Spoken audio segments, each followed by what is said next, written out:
ज्ञानाभ्यास के इस सुखदायी अनुष्ठान में आपका हृदय से स्वागत है। अभिनंदन है, अभिवादन है।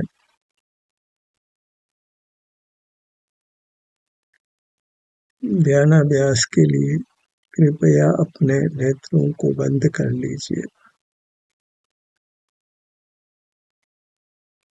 ध्यानाभ्यास में हम इंद्रिय निग्रह करते हैं, मूर्त पदार्थों को देखना जानना बंद करते हैं। उतने मात्र से हमको अपना अनुभव होने लगता है और मोक्ष मार्ग बन जाता है। किंतु अनादि से हम इंद्रिय ज्ञान में रहे हैं, इसलिए इंद्रिय जय करना इतना सुगम नहीं है। अनादि से चले हुए संस्कार को अभ्यास से ही मिटाया जा सकता है।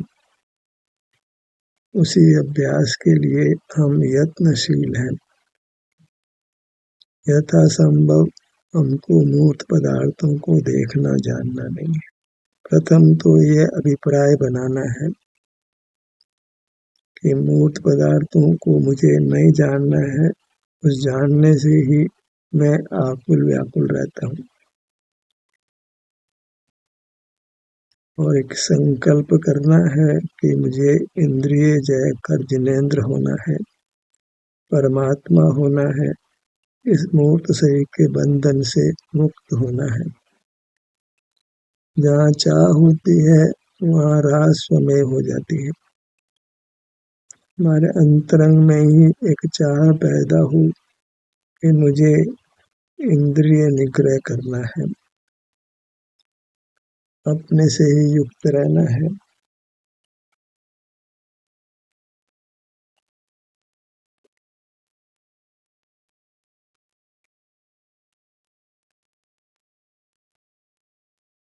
जैसी भावना होती है वैसा भवन बनता है।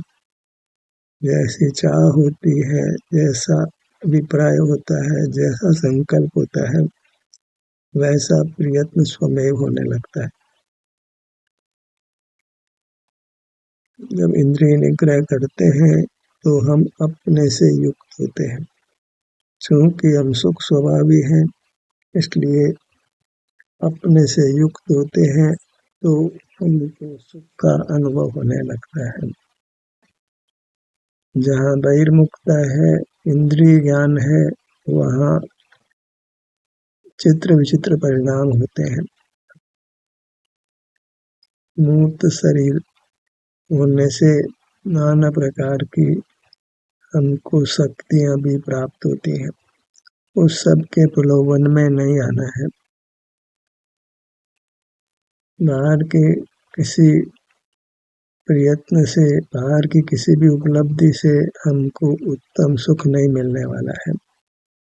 उत्तम सुख केवल अपने से युक्त होकर मिलता है, और अपने से युक्त होने के लिए हमको बहिर्मुखता को छोड़ना पड़ता है।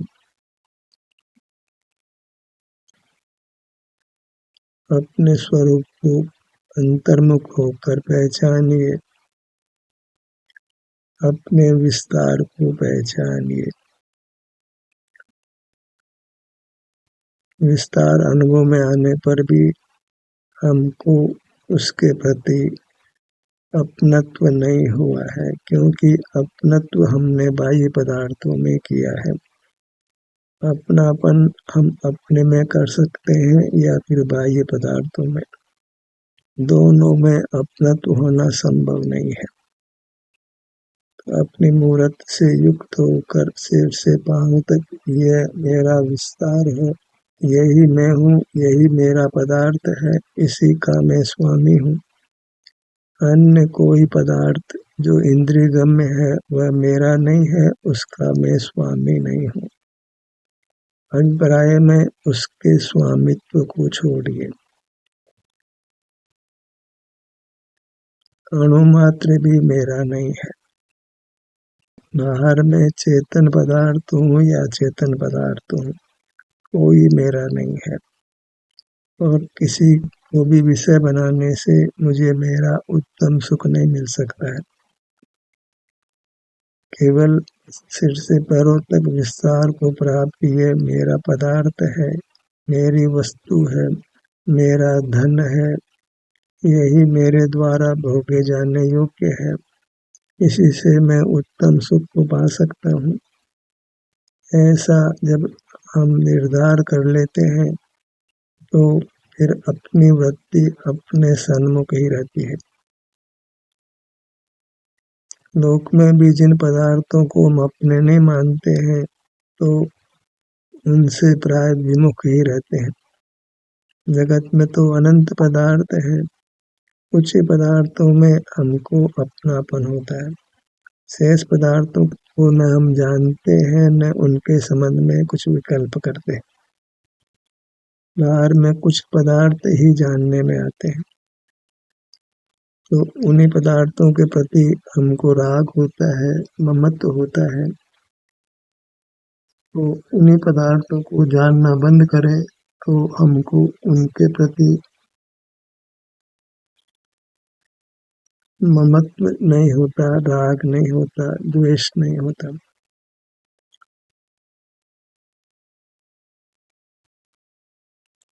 वृत्ति तो सहज ही अंतरोन्मुख होती है जब हम बाहर रहने का अभिप्राय नहीं रखते, तथापि ध्यानाभ्यास में जब हम सुझाव के आश्रय से अनुभव करते हैं तो फिर अपने अंगों का नाम सुनकर उन अंगों पर अपने ध्यान को लाते हैं। तो अपने ध्यान को अपने सिर के भाग पर लाइए।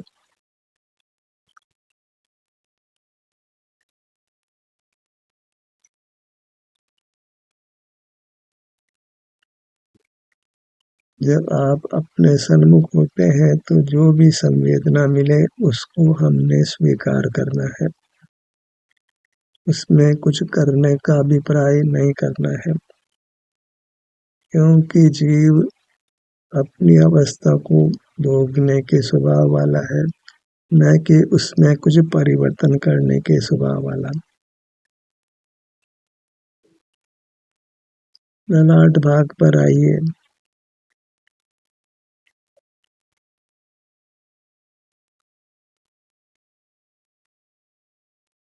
जिस भी भाग पर आते हैं तो बद्ध असाता वेदने कर्म विपाक को प्राप्त होता है और उससे उस भाग में संवेदना होती है, हमें उसका अनुभव कर लेना है। इसी विधि से हमने सकल कर्मों से मुक्त होना है। गुरु मध्य पर आइए।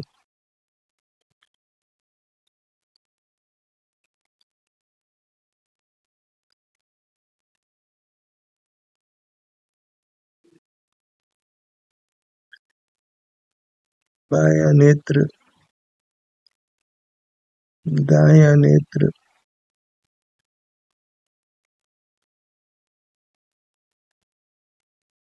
जब इस प्रकार हम अपने ध्यान को अपने किसी भाग पर लाते हैं तो उस समय इंद्रिय ज्ञान नहीं होता, कोई मूर्त पदार्थ जानने में नहीं आता। हम उस क्षण तो इंद्रिय जयी होते हैं, जिनेंद्र समान होते हैं। यही बड़ी उपलब्धि है। जो पदार्थ जानने में ही नहीं आ रहा है तो उसके प्रति राग द्वेष का भाव भी नहीं होता, हम वीतराग होते हैं। इस प्रकार ये कोई सामान्य अनुष्ठान नहीं है, ये वीतराग होने का, निर्बंध होने का, परमात्मा होने का अनुष्ठान है। इसके अलावा दूसरा कोई प्रकार नहीं है जिससे हम परमात्मा हो सके। और परमात्मा हुए बिना जन्म मरण मिटता नहीं है, और जहाँ जन्म मरण है वहाँ नाना दुख लगे ही रहते हैं। इसलिए परमात्मा होने के इस अनुष्ठान को हमने अत्यंत प्रीति से करना है। बाएं कान के भाग पर आइए।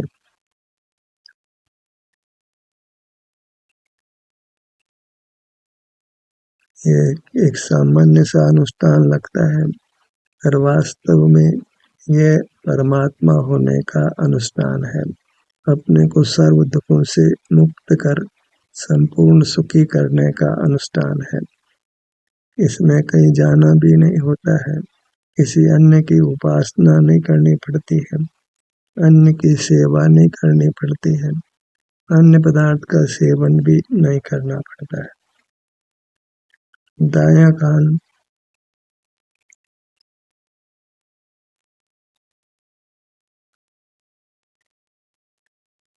यही वास्तव में योग है, अपने से अपना योग, जिससे जीव योगी होता है, योगीश्वर होता है। नासिका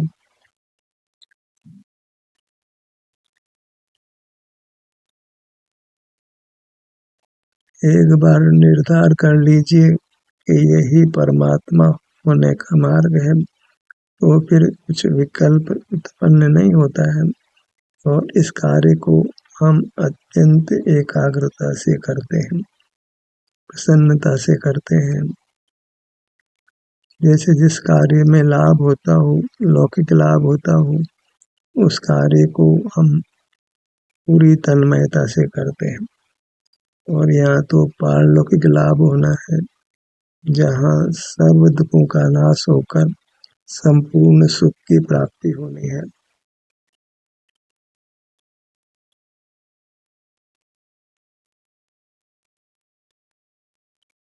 अपने मुख पर आइए, दोनों होठों का स्थान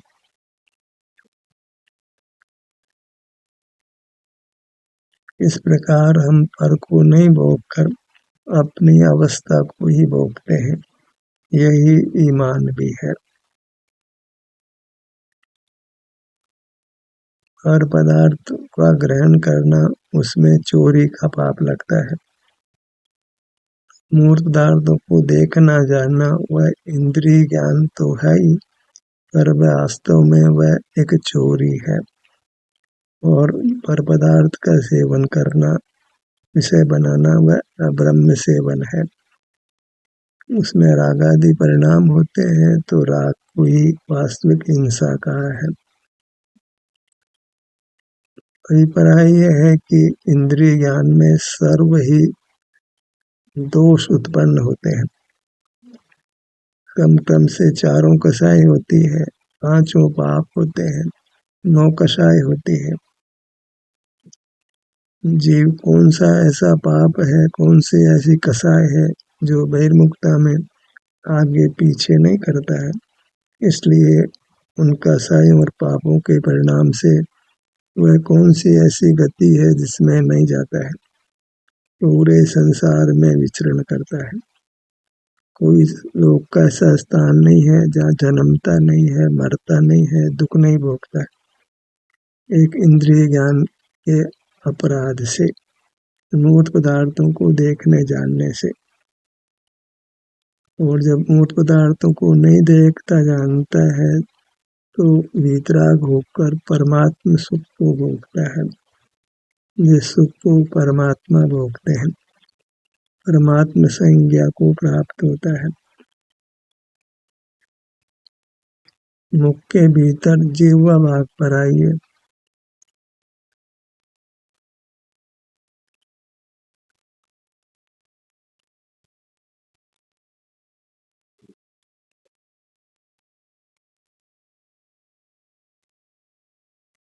ये जो हम छोटा सा प्रयोग करते हैं, बाहर से हटकर अपने ही विस्तार पर, अपने आभ्यंतर मूर्त शरीर पर यही विचरण करते हैं, तो इस अभ्यास का फल कालांतर में परमात्म दशा को पाना है। और अभी भी हम रागादि से मुक्त होते हैं, वीतराग होते हैं, तो निर्बंध होने से उत्तम स्वास्थ्य को पाते हैं, उत्तम सुख को पाते हैं। ऐसा स्वास्थ्य पा सकते हैं जो जन जन को दुर्लभ है।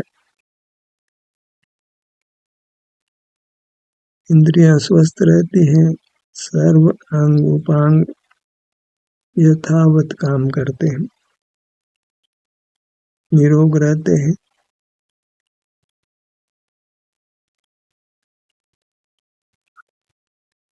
आलू बाग पर आइए।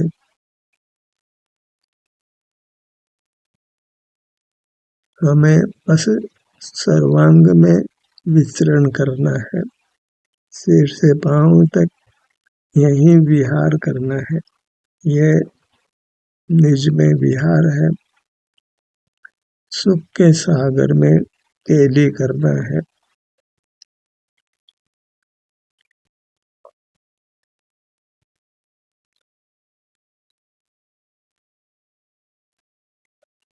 आनंद भोगते हुए रहना है। कंठ बाग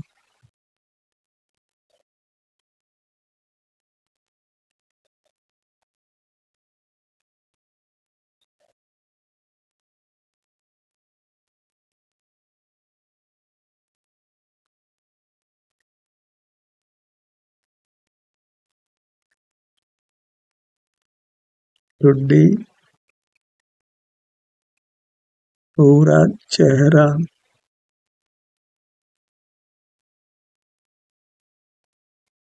जिस परमात्मा पद को हमने अनादि से अनंत काल बीता नहीं पाया है, वह अंतर यात्रा करके हमको मिलना है।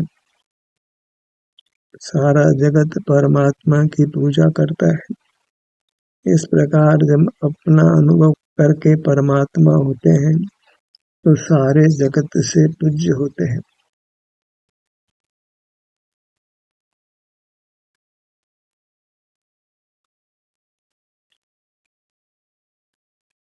सीने का भाग,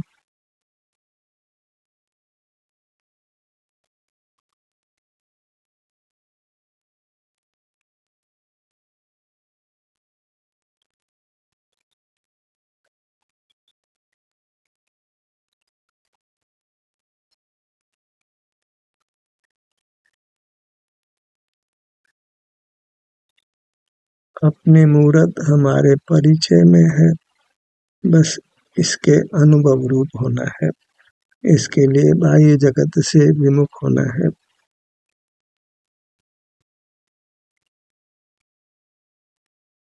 जब बाह्य जगत से विमुख होते हैं तो स्वतः ही अपने सन्मुख होते हैं।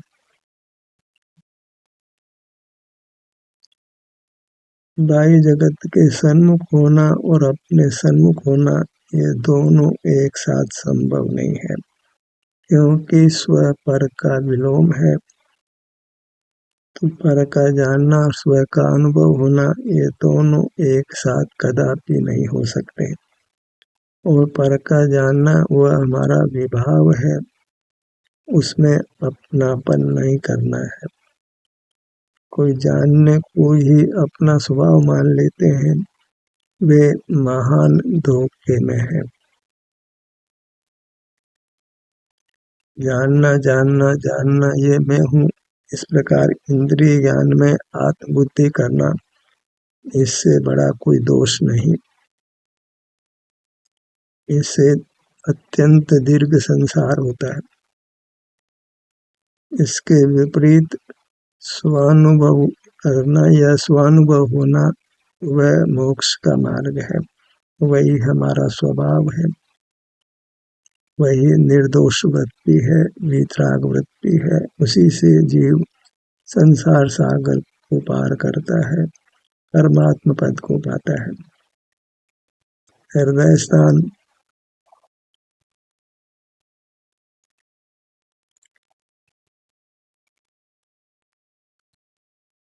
कदाचित किसी भाग में अस्वास्थ्य हो तो उससे घबराना बिल्कुल नहीं है। उस अस्वास्थ्य के अनुभव मात्र से उस अस्वास्थ्य का अभाव होकर स्वास्थ्य प्रकट होता है। यह अनुभव ऐसी अद्भुत औषधि है जो भयंकर से भयंकर रोगों से हमको मुक्त करती है। बस केवल विश्वास हो तो फिर जीव अपने स्वास्थ्य की जो भी स्थिति है उसका अनुभव करते हुए रहता है। और सर्व रोगों से मुक्त हो जाता है, अत्यंत उत्तम स्वास्थ्य को प्राप्त कर लेता है। यही रोगों से, दुखों से मुक्त होने का सम्यक उपाय है। इसीलिए इसको मोक्ष मार्ग संज्ञा है।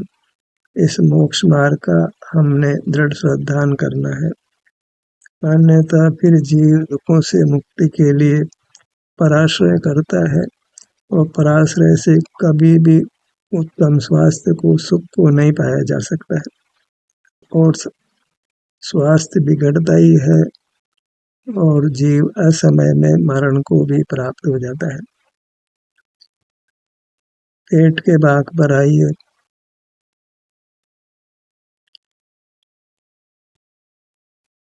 कितना स्वाधीन उपाय है, सुखदायी उपाय है।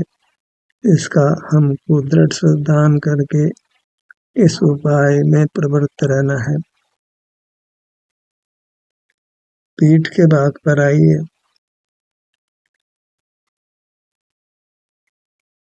छोटा भाग हो या बड़ा भाग हो, इससे कुछ भी अंतर नहीं पड़ता है।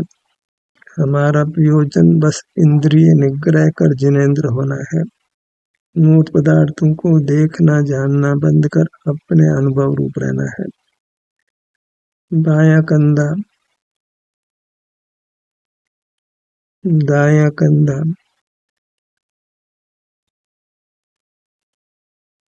इस विधि में प्रवृत्त होते हैं तो इस कलिकाल में भी जो दुखमा काल है उसमें हम उत्तम सुख को पा लेते हैं, मोक्ष मार्ग को पा लेते हैं।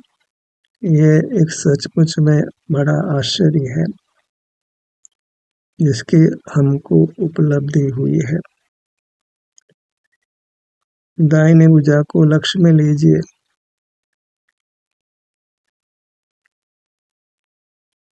दाहिनी हथेली,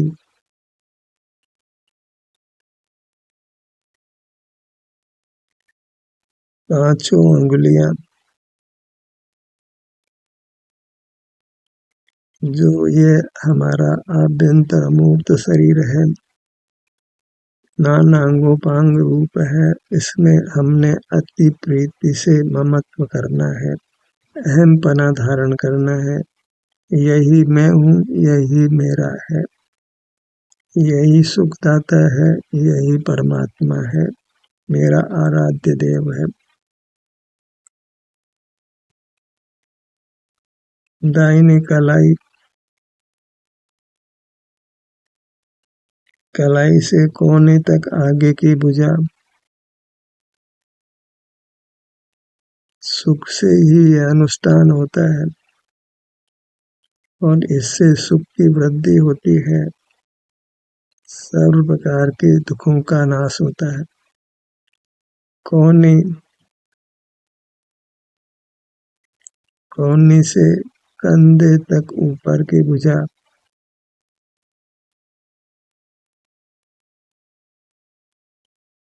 दाहिना कंधा, दाहिने कंधे से बाएं कंधे तक, बायां कंधा, बाएं कंधे से कोहनी तक निचली भुजा,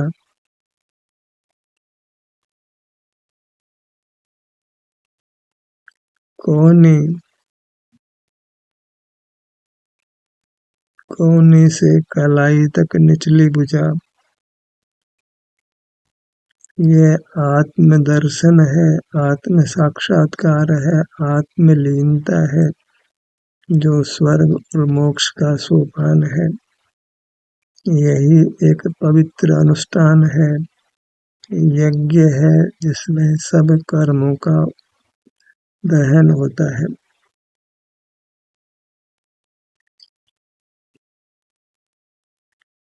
लोग अग्नि जलाते हैं, उसमें घी डालकर मंत्र जप कर यज्ञ होना मानते हैं। वह सब यज्ञ का कोरा भ्रम है। यज्ञ नाम अपने से युक्त होना है, अपने में विहार करना है। बाईं हथेली,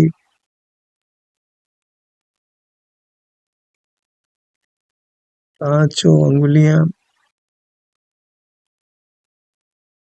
अंगूठा, तर्जनी, मध्यमा, अनामिका, कनिष्ठा।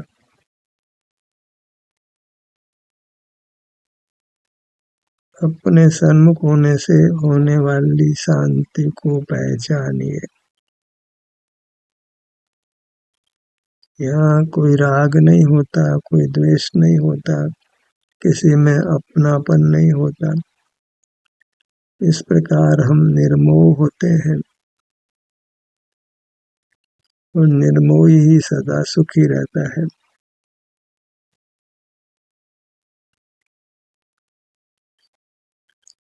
अपने ध्यान को अपने दाएं पैर पर लाइए। इस प्रकार हम न समय अपने को देते हैं, फिर अपने पर ही आते हैं, फिर अपना ही सेवन करते हैं। पगतली,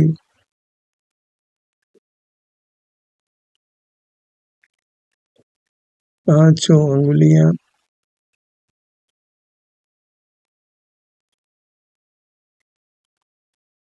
अपना ये शरीर हमको अनुभूत है तो अनुभूत की ही अनुभूति होती है। इसलिए ये कोई कठिन कार्य नहीं है, अत्यंत सुगम है। बाल गोपाल सब कर सकते हैं। सब जीव मुक्ति के योग्य हैं, बस अपने मुक्त स्वरूप से युक्त रहें तो मुक्त हो जाते हैं। रखना, रखने से घुटने तक निचली भुजा, घुटना, जंगा, दाईं कमर से बाईं कमर तक, बाईं जंगा,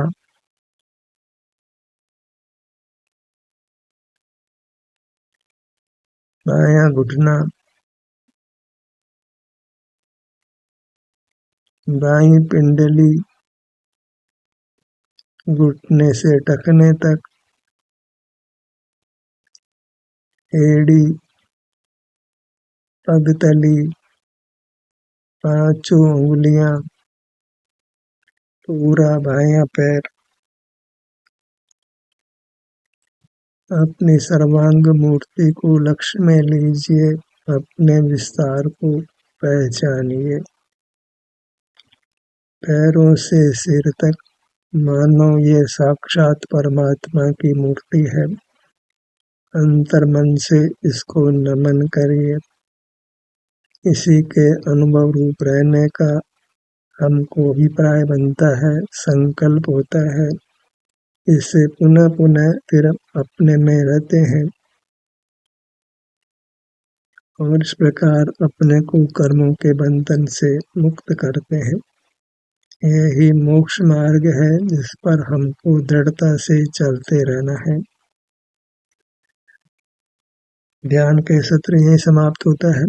आपकी सहभागिता के लिए धन्यवाद।